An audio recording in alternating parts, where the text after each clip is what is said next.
Puji nama Tuhan. Masih semangat? Waduh, suaranya yang keras ke Aldo aja ini.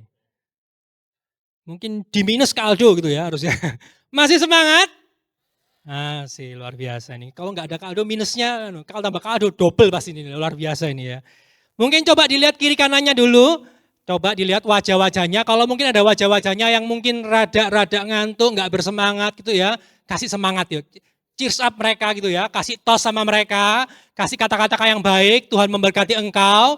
Tuhan senantiasa ada bersama dengan engkau. Kata-katain yang baik nih ya. Jangan kata-katain yang buruk ya. Kata-katain yang baik ini ya. Oke. Di bulan-bulan ini kita banyak bicara tentang sin killer ya. Sin killer kemarin saya waktu baca sin killer, wah langsung terimage-nya adalah painkiller. Ini bukan painkiller, lebih dari sekedar painkiller, tapi ini sin killer. Sesuatu yang luar biasa yang dalam hidup kita tuh pasti relate tiap hari gitu ya. Dan kita belajarnya banyak dari Ibrani 12 ayat yang pertama tadi juga sudah tadi sudah sempat di-mention bagaimana kita ini harus menanggalkan dosa, rintangan yang menghalang hidup kita gitu ya. Nah, minggu lalu Kak Aldo sudah luar biasa sekali gitu ya bagi sama kita bagaimana dosa itu bisa mengubah hidup kita, bagaimana kita belajar untuk melepaskan dosa itu secara luar biasa ya. Nah hari ini kita mau belajar lebih dalam lagi gitu ya, saya kasih lebih subtema gitu ya, lebih kecilkan lagi dari sin killer ini, saya coba tarik lagi, lebih kecil lagi, saya ambil tema dengan nama Breaking the Cycle of Sin. Kenapa kok bilang breaking cycle of sin? Karena seringkali ya, siklusnya kita dalam berbuat dosa itu akan terus dan terus. Kalau kita nggak pernah mengambil sebuah momen untuk menghentikannya, maka itu akan siklusnya akan berjalan terus. Sama seperti teman-teman yang mungkin bekerja dalam sebuah perusahaan, bekerja di pabrik nih ya, atau orang tua kalian ada bekerja di pabrik, umumnya pabrik-pabrik itu bekerjanya apa? 24 jam, nggak pernah berhenti. Momentum berhentinya kapan? Ya besok waktu lebaran salah satunya itu ya. Salah satu momen buat lebaran itu adalah momen berhenti semua, karena apa? Semuanya libur. 24 jam nggak pernah berhenti, harus ada momentum. Ngapain sih kok berhenti? Karena harus pemulihannya mesinnya, dicek lagi ulang. Nah sama, kalau kita bicara tentang dosa, itu akan terus dan terus. Kalau kita tidak pernah berusaha untuk menghentikannya. Nah hari ini kita mau belajar bersama tentang bagaimana kita itu harus belajar untuk menghentikan. Saya juga bukan orang yang expert dalam menghentikan dosa, karena saya juga sedang berjuang. Jadi kita belajar bareng ya teman-teman ya. Jadi bukan cuma saya ini menggurui, enggak, karena saya enggak lebih baik daripada teman-teman. Mungkin teman-teman ada yang lebih sudah pro dibanding saya gitu ya dalam menghentikan dosa. Saya juga seringkali banyak dosa. Kemarin masih berbuat dosa, tadi siang pagi juga masih berbuat dosa. Tapi kita hari ini mau belajar bareng tentang belajar gimana sih untuk kita mau belajar untuk menghentikan dosa itu. Oke, kita hari ini belajar bersama dari bilangan 22. Jadi ini sebuah kisah klasik di mana kalau teman-teman ada yang ikut sekolah minggu, ini salah satu kisah ikonik yang menarik gitu ya kisahnya, karena ada hal-hal yang nggak umum terjadi bahkan sampai dengan saat ini gitu ya. Bilangan 22 di sana berbicara tentang Bileam, Balak, dan keledai. Keledai ya, bukan kedelai. Tolong diingat, keledai. Oke, katakan keledai. Nah, bukan kedelai, oke? Jadi Balak, Bileam, dan keledai. 3 karakter ini ya. Jadi ini 3 karakter. Nah, pada saat itu di firman Tuhan, kalau teman-teman baca, bilangan saya nggak akan baca semua karena cukup panjang sampai 34 ayatnya. Saya secara ringkas kita berjalan ceritanya supaya teman-teman yang mungkin baru tahu, oh ada kisah seperti ini ya. Nah ini kesempatan ini kita belajar sama-sama tentang kisah ini ya. Pada saat itu ada sebuah kerajaan, kerajaannya namanya Moab ya, kerajaan Moab. Moab ini kalau zaman sekarang itu kurang lebih Yordania, Timur Tengah yang lagi banyak perang-perang tuh ya. Jadi teman-teman bisa bayangin situasi kondisinya kita lagi dalam sebuah daerah, pada saat itu ada bangsa Moab dan ada bangsa Israel. Bangsa Israelnya belum di tanah Kanaan, masih OTW ya, masih OTW di tengah-tengah jalan, dia bertemu dengan banyak bangsa, salah satunya bangsa Moab pada saat itu. Raja dari bangsa Moab saat itu adalah Raja Balak. Ya, Raja Balak.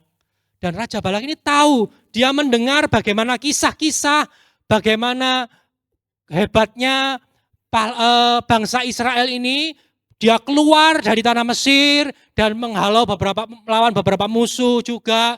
Kemudian ada juga bagaimana mereka itu mendengar bagaimana Tuhan menolong bangsa Israel sedemikian rupa, luar biasa hebatnya. Nah, Raja Balak ini masalahnya adalah dia ini mau nyerang bangsa Israel, tapi dia sadar diri.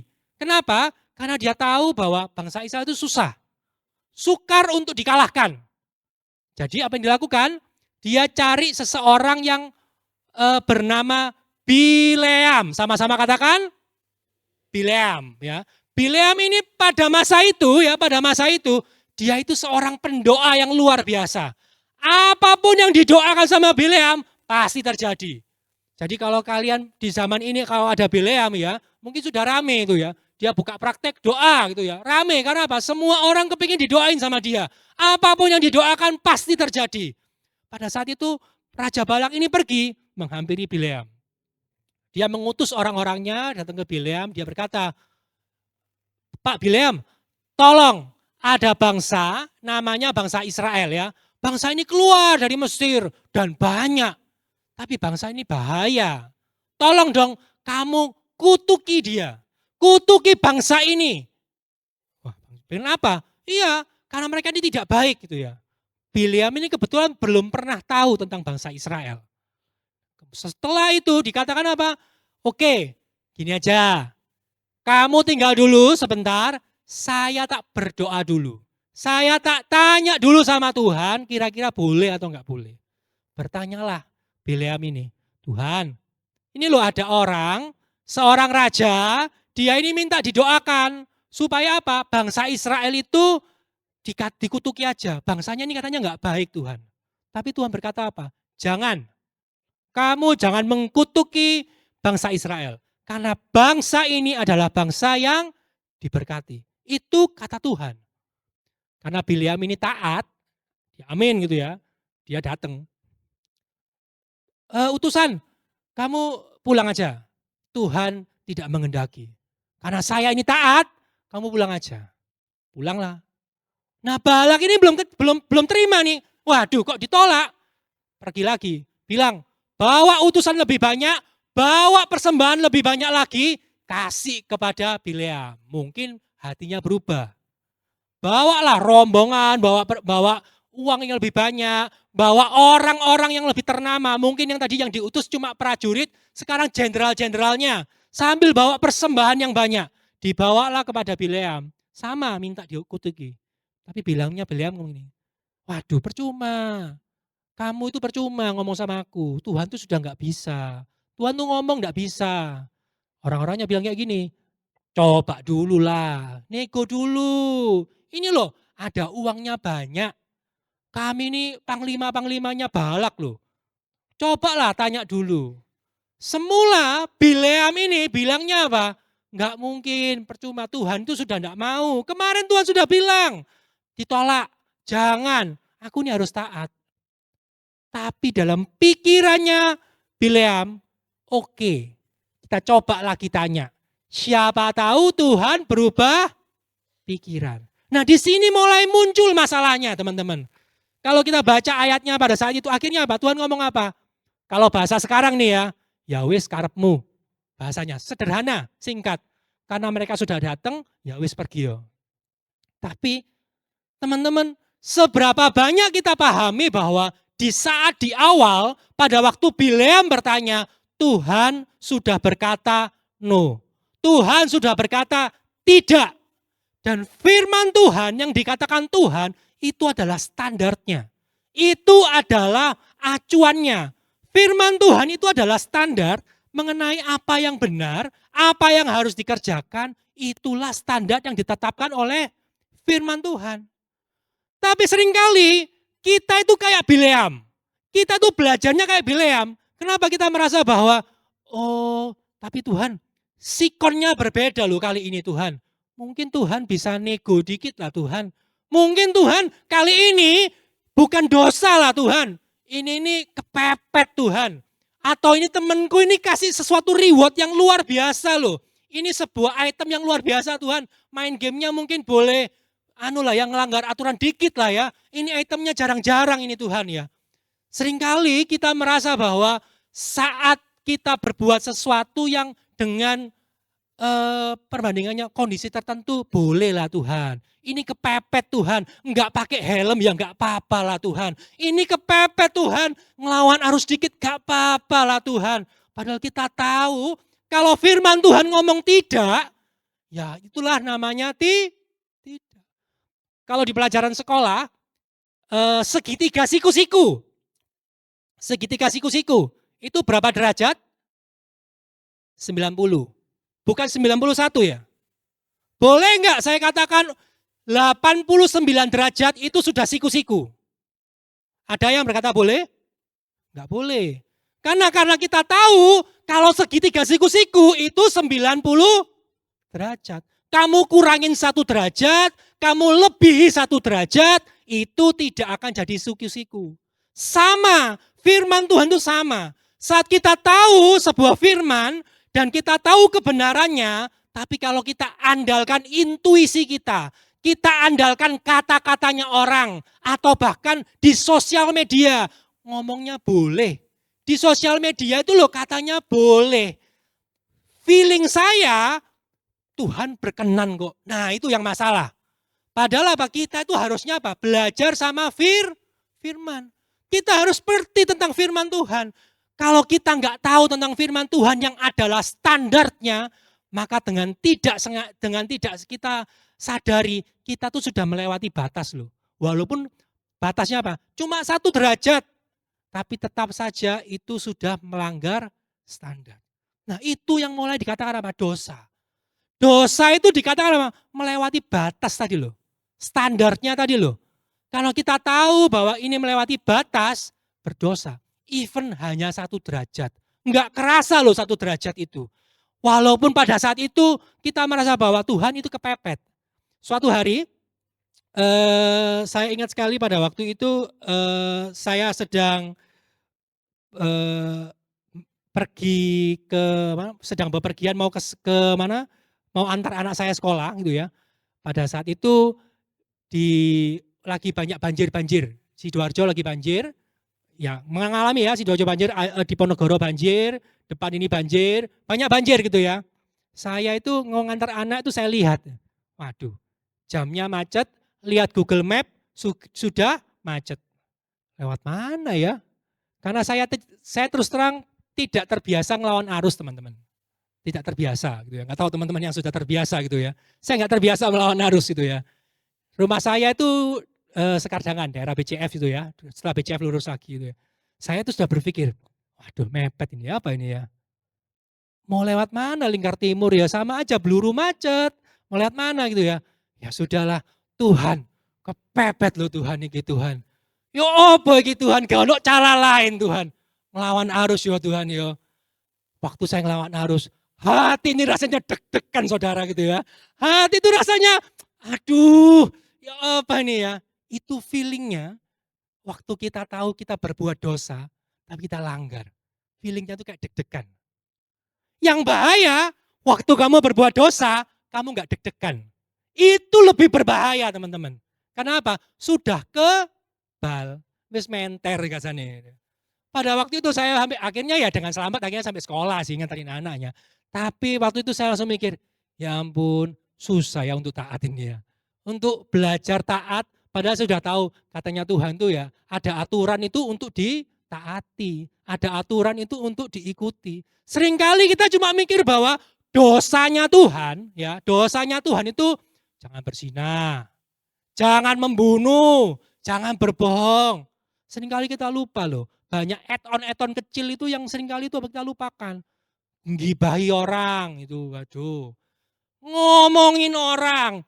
Bro, kamu gak tahu tak bro, rahasia bro ya, yang tahu cuma kamu tok ini. Ngomongin tapi kepada 10 orang. Atau seringkali kita ngomong, aduh gak apa-apa lah, ini white lie katanya seperti itu. Gak apa-apa, Tuhan paham. Intuisi kita mengatakan bahwa Tuhan tahu. Itu sama kayak Bileam. Bileam ngomong, Tuhan ini kesempatannya langka loh. Kapan lagi dapat donaturnya banyak. Ujung-ujungnya Tuhan uangnya ini tak persembahkan buat kamu loh Tuhan. Memangnya Tuhan mau? Standarnya itu adalah firman Tuhan loh. Kalau standar kebenaran itu kita lewati, sama aja kita berbuat dosa. Yuk katakan sama kiri kanan, jangan melewati standarnya Tuhan. Nah, kisahnya ini berlanjut lagi. Akhirnya apa? Bileam itu pergi. Karena dia merasa bahwa dikonfirmasi, diperbolehkan, ya sudahlah saya jalan saja. Nah menarik pada waktu perjalanan, Bileam ini naik keledai. Ya, naik keledai, dia berjalan, bersama keledainya dia naik. Nah yang menarik keledainya ini tiba-tiba waktu dia naik, tiba-tiba tuh harusnya jalannya lurus, dia tuh malah belok saudara.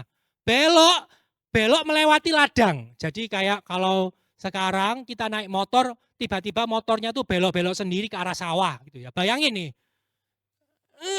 bingung loh, keledai ini ngapain sih kok baru tinggal lurus kok tinggal masuk ke sawah.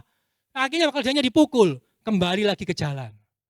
Sambil jalan lagi, tiba-tiba keledainya tuh mepet-mepet sama tembok. Akhirnya apa? Kakinya Bileam kecepet sama tembok gitu ya. Kecepet jalannya dan dia marah. Waduh geje ini, keledaiku ini. Habis tadi ngelewati sawah, sekarang kakiku dihimpit kena tembok. Ngapain sih? Biasanya dia ini baik loh. Biasanya dia oke-oke aja. Kenapa kok kali ini aneh gitu ya. Nah akhirnya apa? Dipukul lagi keledainya. Keledainya akhirnya apa? Jalan lagi normal. Di tengah jalan tiba-tiba keledainya itu apa? Berdiri, tetap berdiri dan nggak jadi jalan. Dia diem aja, bertiarap. Akibatnya apa? Bileam yang di atasnya keledai itu, tiba-tiba dia niarap gini loh. Ini ngapain ini kok nggak gini? Ayo jalan, dipukul-pukul. Tapi nggak mau jalan-jalan. Akhirnya apa? Bileam ini marah. Dia jengkel sama, oh dasar keledai tidak berguna gitu ya. Kalau di TV-TV seperti itu ya, di film-film. Dasar tidak berguna, lebih baik kau mati. Nah seperti itu. Andai ada pisau di tanganku akan kubunuh kamu. Gitu ya. Nah tiba-tiba mujizat terjadi saat itu. Mujizatnya terjadi apa? Keledainya bisa Nah, sungguhan ini coba baca di Alkitab, saya nggak bohong. Saya nggak bohong. Coba di Alkitab dibaca. Ya, coba ya. Di ayat yang ke ayat 28, bilangan 22 ayat ke 28. Dikatakan apa? Ketika itu Tuhan membuka mulut keledai itu sehingga apa? Ia berkata. Loh, yang berkata ini keledai loh. Mujizatnya keledai loh. Nah keledainya ngomong apa? Bileam, tahu nggak sih? Tahu nggak sih? Aku ini setia sama kamu loh. Aku ini suka nolong kamu. Aku ini nggak pernah berbuat buruk sama kamu. Tapi kenapa kamu pukul aku 3 kali? Kenapa kok aku ini disiksa sama kamu 3 kali? Padahal aku ini tidak berbuat buruk. Nah Bileam mendengar dia berbicara. Dia nggak mau kalah, berdebat juga dia sama keledainya gitu ya. Bayangin keledai sama manusia berdebat ini ya. Berdebat mereka. Kamu nggak tahu diri ya kamu. Kamu tuh jalan loh, masuk ke sawah. Kakiku ini baik-baik aja, dipepet tuh di tembok. Sekarang kamu tak suruh jalan, malah kamu duduk doprok di bawah. Mau jadi apa kamu ini, wes? Kamu tak bunuh aja. Kamu nih tiba-tiba apa? Pada saat itu Tuhan tuh buka matanya Bileam. Apa yang dilihat sama Bileam? Dia lihat ada seorang malaikat Tuhan bawa pisau, bawa pedang besar itu ya. Sudah mau bunuh Bileam. Tuhan mau menghentikan Bileam.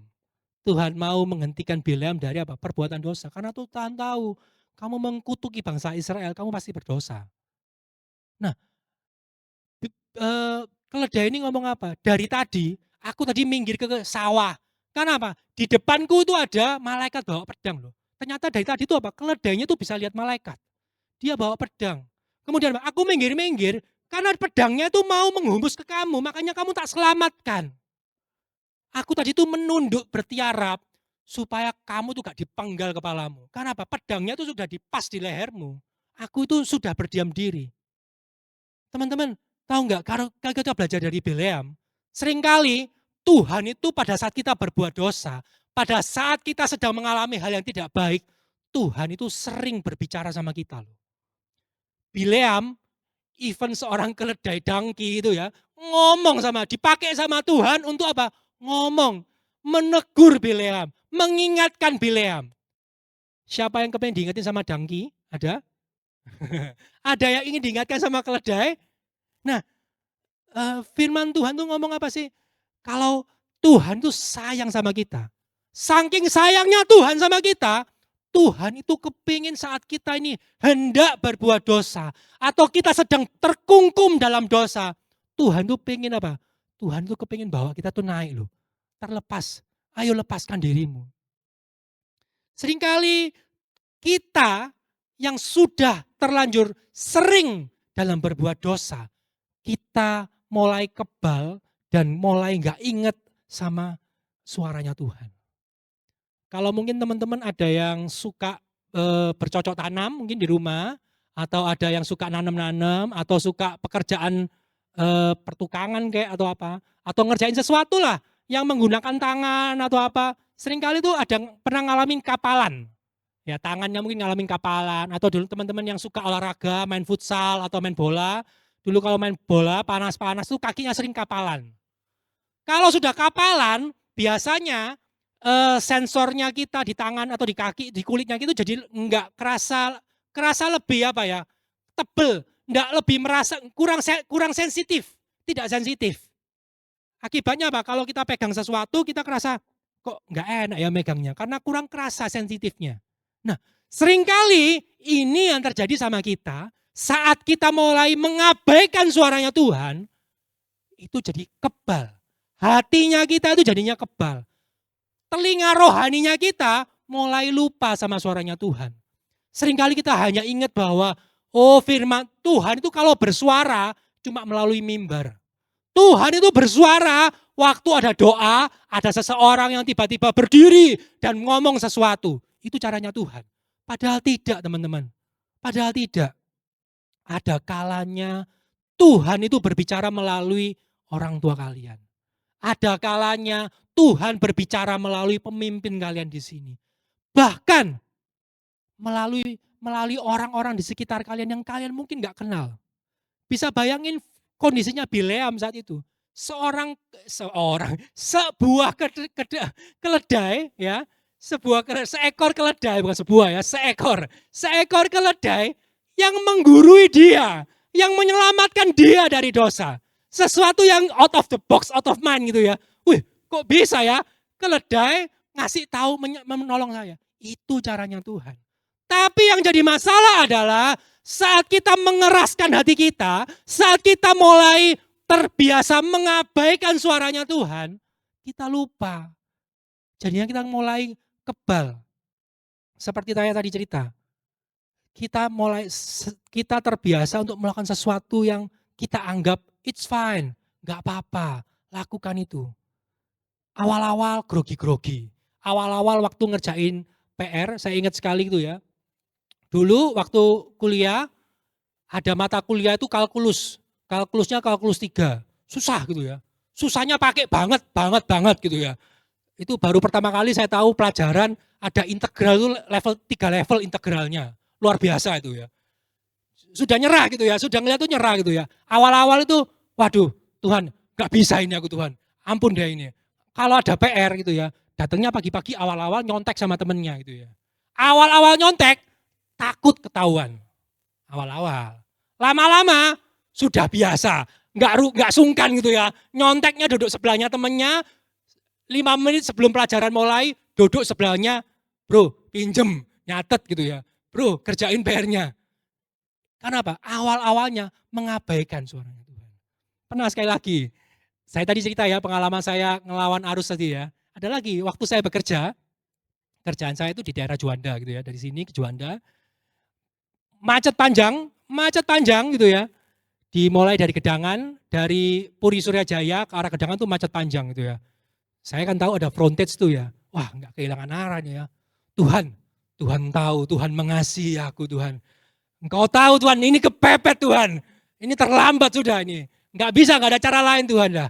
Kita lawan arus ya Tuhan ya. Ngelawan arus dari Puri Suryajaya sampai Juanda, panjang ya. Waktu ngelawan arus pertama kali ya. Ya ampun, rasanya tuh kayak orang itu kayak Kayak orang habis nyolong barang gitu ya. Lihat kiri kanan, aduh nanti dilihatin, saya aduh gimana gitu ya, malu. Itu yang pertama gitu ya. Yang kedua, mendingan gitu. Yang ketiga, jalan aja sudah gak boleh lihat kiri kanan. Akibatnya apa? Karena apa? Kita terlalu mengabaikan. Di awal-awal Tuhan sudah ngomong, jangan loh, memangnya sepenting itu dah. Ikut tolong jalannya kan bisa, kan kamu bisa lihat-lihat jalur yang lain yang gak perlu kamu lawan arus. Kita perlu melatih kepekaan kita. Saat Tuhan sudah mulai tegur kita, saat Tuhan sudah mengarahkan kita perlu belajar taat. Even taat itu apa? Susah.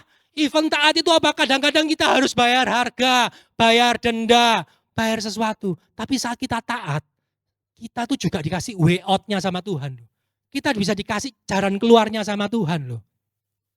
Dalam Yohanes 14 ayat 26.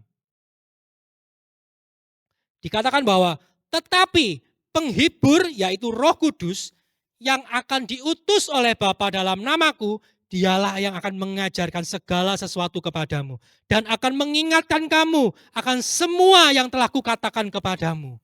Roh Kudus itu bisa mengintervensi hidup kita loh. Roh Kudus itu bisa memotong semua apa yang saat kita hendak lakukan, Roh Kudus itu bisa menghentikannya. Suatu hari sama nih ya, kejadiannya mau berangkat kerja sama. Kali ini lihat dari Google Map, sudah macet gitu ya, sudah macet. Saya lihat, waduh, biasanya kalau saya berkendara tuh saya sukanya naik motor karena nggak macet. Saya malas banget naik mobil karena kalau mobil tuh lebih berangkatnya pagian gitu ya. Saya sukanya berangkatnya tuh nggak pagi-pagi. Hari itu sudah 7:30, biasanya kalau 7:30 saya pasti naik motor, nggak mungkin naik mobil, karena apa? Telat gitu, pasti telat.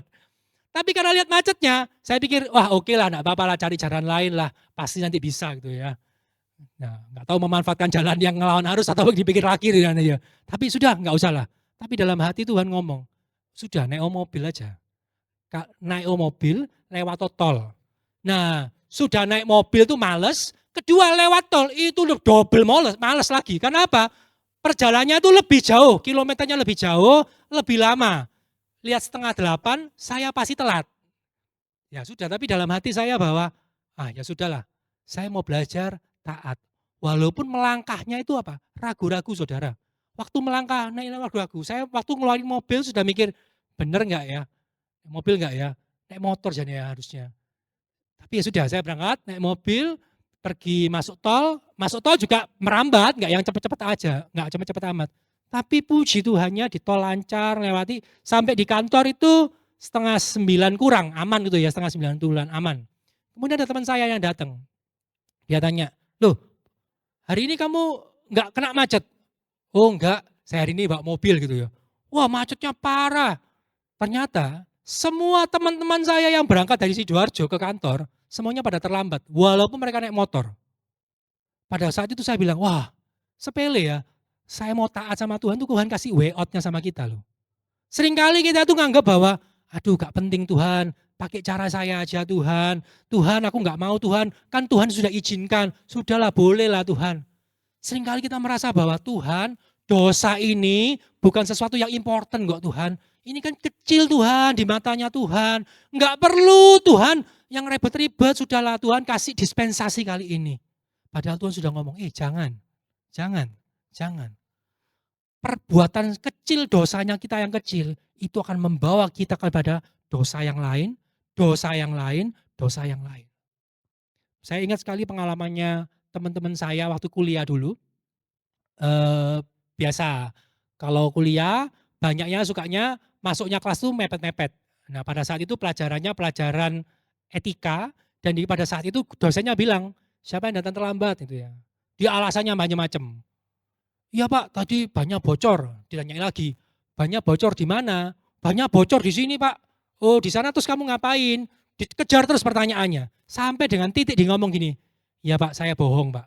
Saya tadi nggak terlambat gara-gara banyak bocor Pak. Saya tadi terlambat karena saya memang malas masuknya Pak. Terus kemudian dosennya tuh ngomong kepada kami, kalian lihat, dari sebuah dosa yang sederhana, cuma bohong. Bohongnya apa? Pak maaf tak terlambat, karena tadi banyak bocor. Bohong yang pertama. Ditanya lagi apa? Jawabannya bohong yang kedua. Bohong yang ketiga. Sampai apa? Bohongnya itu sudah gede banget. Padahal Solusinya selesai loh, harusnya gampang. Tinggal kamu ngomong dengan jujur. Mohon maaf Pak, saya tadi terlambat karena memang saya tidak siap datang ke kelas ini. Kadang-kadang kejujuran kita itu menyakitkan. Tapi kadang-kadang caranya Roh Kudus buat kita itu, menegur kita itu apa sih? Kita hanya perlu obey. Kita hanya perlu taat, teman-teman. Walaupun ketaatannya itu enggak gampang. Walaupun ketaatannya itu susah. Walaupun kita harus berkonflik dengan teman kita. Walaupun kita harus berkonflik mungkin dengan orang tua kita karena kita jujur. Karena kita mentaati firman Tuhan. Tapi itu kadang-kadang adalah harga yang harus kita bayar karena kita mau taat dengan firman Tuhan. Belajarlah taat dan peka dengan firman Tuhan. Jangan biarkan hidup kita jadi orang yang tebal telinga rohaninya. Enggak lagi dengar. Hanya dengar, oh mungkin kata orang seperti ini. Oh kata sosial media seperti ini. Biarlah Tuhan sendiri yang berbicara kepada kita setiap masing-masing kita. Saat kita tahu kita sedang perlu Tuhan. Nah, kemudian apa turning point-nya dari Bileam ini? Apa yang menjadi titik baliknya dari Bileam? Dari dia yang semula tadi mengabaikan, oke lah dispensasi lah Tuhan, gak apa-apa lah berbuat dosa lah. Sampai dia marah-marah kepada keledai yang berusaha mengingatkan dia. Dia gak tahu kalau ada Tuhan di situ yang berusaha mengingatkan dia. Apa turning point-nya? Ya. Di ayat yang ke-34 teman-teman, boleh bersama-sama kita buka ya. 34. Bilangan 22 ayat yang ke-34. Di sana dikatakan bahwa lalu berkatalah Bileam kepada malaikat Tuhan. Kalau malaikat Tuhan itu besar, itu biasanya berbicara tentang Tuhan. Tuhan itu sendiri. Aku telah berdosa. Karena aku tidak mengetahui bahwa engkau ini berdiri di jalan menentang aku. Maka sekarang jika hal itu jahat di matamu, aku mau pulang. Ini titik poinnya di mana Bileam bisa dan mau berbalik sama Tuhan. Dia mau melepaskan dosanya. Dia mau kembali ke jalannya Tuhan. Dia memutuskan untuk dia mau untuk pulang. Dia kembali pulang. Walaupun nanti kalau kita baca kelanjutannya, enggak. Bileam itu suruh melanjutkan, dan Bileam apa? Disuruh mengatakan, kamu katakan berkat. Dia harus mengatakan berkat. Even Balak itu marah-marah sama dia. Balak itu mengancam dia, kenapa kamu marahin? Tapi ini dilakukan Bileam. Dia tetap memperkatakan apa yang Tuhan mau katakan. Tapi apa? Dia mau, Tuhan, aku mau taat. Aku memutuskan untuk mau ikut Tuhan. Itu adalah poin yang mengubahkan hidup Bileam. Terus kalau dalam hidupnya kita, apa yang menjadi titik poinnya kita untuk kita bisa lepas? Kita bisa memutus rantai dosa itu. Kita bisa mengalahkan dosa. Apa poinnya? Yang kita bisa lakukan apa? Keputusannya kita itu sangat-sangat penting. Our decision is so matter gitu ya. Sangat-sangat penting, very very important. Saat kita mau untuk memutuskan bahwa saya stop, saya berhenti, tidak mau lagi berbuat dosa, di saat itulah adalah langkah awal kita mau untuk ikut sama Tuhan. Seringkali kita mendengar banyak promo-promo, ya, promo-promo orang jualan di TikTok kayak promo-promo di manapun di Instagram, orangnya nge-live 24 jam sampai capek. Tapi kalau kita nggak menekan tombol untuk beli, yang dipromosiin pasti percuma, nggak sia-sia. Kita bolak-balik mendengar, bertobat, Tuhan pasti tolong. Tapi kalau kita tekan tombol untuk oke Tuhan, aku mau setuju, aku mau lepas Tuhan. Sia-sia teman-teman. Sia-sia. Enggak akan ada bisa melepaskan kita. Jadi yang terpenting adalah keputusan kita itu sangat-sangat penting. Kenapa kok kita bukan Tuhan? Karena Tuhan itu sudah mengalahkan maut. Tuhan itu sudah ngalahin maut. Tuhan itu sudah ngalahin dosa. Nggak ada lagi yang bisa mengikat kita. Tapi kita manusia seringkali apa? Kita berusaha mengikatkan diri kita sama dosa. Kita seringkali apa? Kepengen apa? Diikat dengan dosa. Kita yang memutuskan untuk diikat oleh dosa. Bukan Tuhan loh yang Tuhan itu sudah ngalahin dosa. Tuhan itu sudah membuat kita tuh menang. Tapi kita itu yang memutuskan diri kita untuk apa? Oke, saya mau masuk lebih dalam lagi dalam dosa. Jadi keputusan itu sangat penting. Dimulai dari mana? Kita mau berkata, aku mau bebas, aku mau lepas, aku mau bebas dari semuanya ini. Keputusan kita itu penting. Contoh, keputusan penting. Kenapa aku mau bebas? Kalau kita berbicara, aku mau bebas, kita pasti lakukan sesuatu. Kalau kita tahu, kita ini sering nonton video-video yang tidak baik, kita suka nonton-nonton yang tidak baik, maka kalau kita mau bebas, kita mau lepas, apa yang kita lakukan? Pergi ke ruang tamu, ke ruang keluarga, nonton TikTok-nya, nonton YouTube-nya, nonton filmnya bersama-sama dengan keluarga. Kalau perlu di screen-nya gereja nontonnya. Ya, itu apa? Kita niatnya mau bebas dari dosa.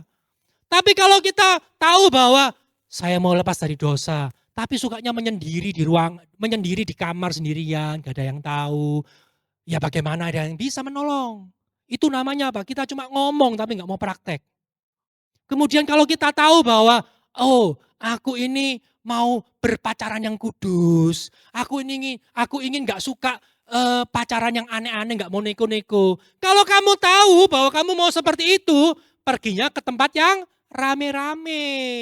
Jangan perginya tempat yang sunyi senyap, gak ada anu ya, itu namanya kamu mencobai diri sendiri. Itu tidak selinear dengan perkataannya kita, di mana kita mau bebas. Kalau kita tahu bahwa kita ini mau belajar untuk taat, walaupun tantangannya ada, kita belajar dari taat yang sederhana, dari yang kecil. Itu langkah sederhana. Itu langkah pertamanya kita. Kita berkata kita mau bebas, tapi kalau kita nggak pernah action, kita nggak pernah berusaha, kita nggak pernah taruh effort di sana, itu sama aja kita bohong. Dan selamanya kamu akan tetap ada dalam dosa. Keputusan Anda sangat penting. Yang kedua, tadi sempat dibahas di Inews. Kamu perlu sebuah komunitas, accountability. Kamu perlu seorang pemimpin yang membantu memonitor kamu. Kalau kamu tahu bahwa kamu ini suka terikat dengan perkataan yang tidak baik, kamu perlu ngomong. Kamu perlu ngomong sama pemimpin kalian. Kita perlu ngomong terbuka kepada komunitas kalian. Supaya apa sih? Bukan supaya mereka ngibahi kalian, enggak. Bukan untuk membuat kalian jadi malu kepada mereka, enggak. Karena apa sih? Supaya ada orang yang membantu kalian, menolong kalian. Karena kita tahu orang untuk bebas dari dosa, untuk orang bisa lepas dari dosa, enggak bisa cuma ngomong satu malam terus bisa bebas. Enggak, it's a long way journey, perjalanan yang panjang. Kalau kamu berjalannya sendirian, pasti kamu akan lelah. Makanya kalau ikut tadi acara keliling dia apa? Ya itu harusnya rame-rame. Kalau sendirian nggak nyampe, beloknya ke McD nanti. Begonya ke Family Mart. Enggak. Jadi kita harus rame-rame. Karena apa? Dengan kebersamaan itu yang memastikan kita go to the goal. Itu memastikan kita untuk kita bebas dari dosa. Dan tahu enggak teman-teman, saat kita mulai terbuka, atau kita punya pergumulan, keterbukaan adalah awal dari sebuah pemulihan. Saat kita mau ngomong jujur, saya tahu ngomong jujur itu sesuatu yang kadang-kadang memalukan. Oh, saya mungkin nggak membunuh, saya mungkin nggak mencuri, saya mungkin bukan orang yang suka menipu orang berapa, tapi dosa saya itu sepele. Saya itu suka ngerasanin orang misalnya. Saya suka ngomentarin orang misalnya. Ngomong, maaf ya, saya ini sukanya ngomentari orang. Ngomong sama ketua kermu, ngomong sama leadermu. Itulah sebabnya apa? Kita perlu komunitas. Dan buat para leader di sini, saya pasti yakin dan percaya, mereka bukan leader-leader yang kepo, kepengen tahu sama, bukan leader-leader yang micromanage sama kalian. Enggak mau kayak gitu. Mereka bukan leader-leader yang berharap, oh nasibnya hari ini kok ngene. Enggak. Mereka kepengen berjaga-jaga buat hidupmu. Mereka ingin memastikan engkau mencapai maksimal talenta yang ada dalam hidupmu. Mereka ingin memastikan engkau go to the goal yang telah Tuhan sampaikan kepada mereka. Jadi cari komunitas. Teman-teman yang mungkin belum join care, join care. Besok acara daripada nyepi di rumah, ikut nyepi di gereja bareng-bareng gitu ya. Bareng-bareng. Jangan nyepi di rumah sendirian. Dan yang terakhir teman-teman, apa yang dilakuin apa? Berdoa sama Tuhan. Nggak bisa cuma kita ngandalin teman, ketua care, atau mungkin kita menyadari diri sendiri. Kenapa? Kalau kita berbicara seperti itu, kita bicara tentang saya bisa, kami bisa. Dengan kekuatan kami, dengan kekuatan korporat, dengan kekuatan bersama, kita bisa bebas dari dosa. Enggak, kita perlu libatkan Roh Kudus. Roh Kudus itu yang akan memberi kekuatan. Dia yang akan ngasih tahu sama kita, jangan loh. Dan saat kita mendengar suara Roh Kudus, mari belajar untuk taat. Luangkan waktumu berdoa. Pagi hari jangan bingung megang HP. Waduh, HP-nya mana? Aduh, HP-nya lobet. Pagi hari bangun tidur, ambil waktu 5 menit berdoa sama Tuhan. Berdoa cari Tuhan. Bilang, Tuhan jagai aku hari ini. Malam hari maunya tidur gitu ya, jangan langsung tidur. Berdoa mengucap syukur sama Tuhan. Terima kasih buat penjagaanmu sama kami Tuhan. Kita menjalin hubungan sama Tuhan. Saat kita jalin hubungan sama Tuhan, sederhana teman-teman, itu yang akan jaga kita. Itu yang menjagai, memberikan pembatas buat hidup kita apa? Supaya kita lagi nggak melangkah. Karena tanpa poin yang ketiga ini, artinya apa? Kita hanya mengandalkan kemampuan diri kita. Kita hanya mengandalkan kemampuan jasmani kita. Padahal kalau kita bicara dosa, itu bicara tentang rohani. Kita perlu mengalahkan dengan pedang roh. Kita harus membawa dengan firman Tuhan. Kita perlu mengkombinasikan semuanya. Enggak cuma berkata bahwa aku bisa, pasti aku akan mengalahkan. Enggak. Berapa banyak even hamba-hamba Tuhan kalau berkata bahwa aku sendiri bisa mengalahkan tantangan dosa ini. Aku sendiri bisa mengalahkan rantai dosa ini. Pasti ujung-ujungnya dia akan jatuh lagi. Jadi hari ini saya enggak akan panjang-panjangkan firman Tuhan. Saya hari ini dari kisahnya Bileam. Yang kita mau pelajari bersama adalah keputusannya kita sekarang, ya, keputusan kita sekarang itu akan menentukan masa depan kalian. Itu turning point-nya yang penting buat hidup kita. Kalau kamu sudah dengar firman banyak, dari tahun lalu sampai tahun ini dengarnya firman banyak, plus masih ikut doa banyak sekali.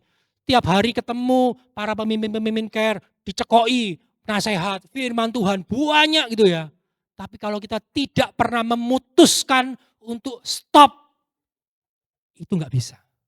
Langkah awalnya kita perlu stop. Kita perlu ambil keputusan untuk saya mau stop. Saya mau ambil keputusan untuk berhenti berbuat dosa. Itu langkah awal. Dan keputusanmu itu akan menentukan masa depanmu. Saat kamu nggak mau ada, kamu tetap di situ aja, hidupmu nggak akan berubah. Saya pernah cerita sama istri saya waktu itu, dia cerita ngobrol-ngobrol sama saya tentang bagaimana kehidupannya, macam-macam. Terus dia cerita, kenapa ya kok kadang-kadang kita itu diuji di area-area yang sama terus gitu ya. Kenapa kok saya susah sekali ngelakuin hal yang ini, hal yang ini, hal yang ini. Dari dulu sampai sekarang kok di sini aja. Waktu itu ngobrol-ngobrol terus kita ngomong gini, mungkin karena kita belum naik kelas. Karena kamu stay dalam kelas itu terus, ujiannya apa? Ya kayak gitu terus. Bayangkan teman-teman di sini yang kuliah atau yang sekolah kelas 3, misalnya kelas SMA kelas 3 atau mungkin kuliah awal ada UTS gitu ya. Terus kalian nggak menyelesaikan soal ujiannya dengan baik, kalian tinggal, kalian pergi. Bisa nggak lulus sendirian? Apakah otomatis lulus? Halo, adakah yang otomatis saat kalian bikin ujian, ujiannya dikosongin, tiba-tiba dosennya bilang gini, oke kamu boleh lulus. Ada? Nggak ada. Kita harus kerja keras, kita harus mengerjakan bagian kita. Untuk dosa ini, memutuskannya, bagian kita apa? Memutuskan. Kamu perlu memutuskan hidupmu untuk saya nggak mau stay dalam dosa. Itu langkah awalnya. Kalau kita nggak pernah memutuskan itu apa? Maka apa? Kita akan akan terus dan menerus diam dalam kelas dosa itu. Kamu nggak akan pernah naik level. Secara kehidupan mungkin kamu bertambah dewasa. Mungkin secara pelayanan kamu mungkin sudah, aku sudah bisa di sini. Yes, mungkin.